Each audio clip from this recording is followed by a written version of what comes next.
শনিবার বিকেল ৫টা নাগাদ কলাছড়া বাজারে ৩৯ মনু মণ্ডল যুব মোর্চার উদ্যোগে একটি বিক্ষোভ মিছিল সংঘটিত হয়। জানা যায়, বর্তমান সিপিআইএম দল মাওবাদকে সমর্থন করার বিরুদ্ধে এই বিক্ষোভ মিছিলটি সংঘটিত হয়। এই মিছিলে উপস্থিত ছিলেন ভারতীয় জনতা পার্টির ৩৯ মনু মণ্ডল সভাপতি বিপুল ভৌমিক, সাতচাঁদ পঞ্চায়েত সমিতির সদস্য সমীর পাল, ৩৯ মনু যুব মোর্চার মণ্ডল সভাপতি কৃষ্ণকমল দেশ সহ অন্যান্য নেতৃবৃন্দরা। এই বিক্ষোভ মিছিলের বিষয় নিয়ে মনু মণ্ডল সভাপতি সংবাদ মাধ্যমের মধ্য দিয়ে বিস্তারিত তুলে ধরেন।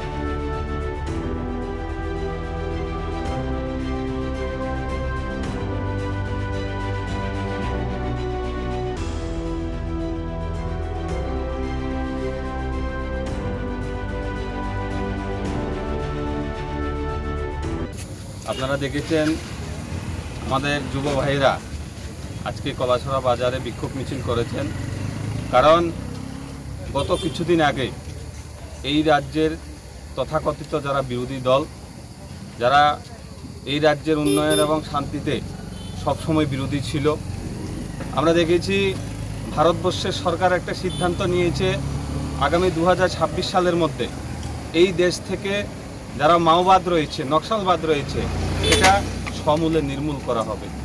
সেই লক্ষ্যকে সামনে রেখে আমরা প্রতিনিয়ত আমাদের সেনাবাহিনীরা তাদের সাথে লড়াই করছে এবং তাদেরকে উৎখাত করার জন্য, নির্মূল করার জন্য সেটা প্রয়াস চালিয়ে যাচ্ছে।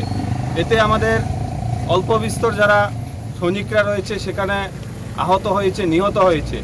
আমরা কি দেখি, এর প্রতিবাদে সিপিএম যারা ভারতবর্ষের যারা নিজেদেরকে রাজনৈতিক দল বলে পরিচয় দেয়, ওরা বিভিন্নভাবে সেটাকে অপপ্রচার করছে, বলছে ওদেরকে হত্যা করা হচ্ছে, ওদেরকে খুন করা হচ্ছে।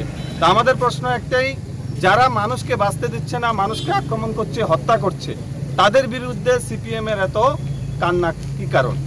ওদের এত দুঃখের কারণটা কি? সেই নিয়ে আজকে প্রত্যেকটা জায়গাতে আমাদের বিক্ষোভ মিছিল। আমরা চাই এই দেশ থেকে, এই রাজ্য থেকে যে নকশালপন্থীরা, নকশালবাদ সেটা বন্ধ হোক। তার জন্য আমরা যুব মোর্চার পক্ষ থেকে, ভারতীয় জনতা পার্টির পক্ষ থেকে সেই বিক্ষোভ আন্দোলন আমাদের জারি থাকবে। ওরা এই ধরনের যে উস্কানিমূলক কথাবার্তা সেটা যদি বন্ধ না করে, সেটা আমরা শক্ত হাতে সেখানে প্রতিরোধ করব।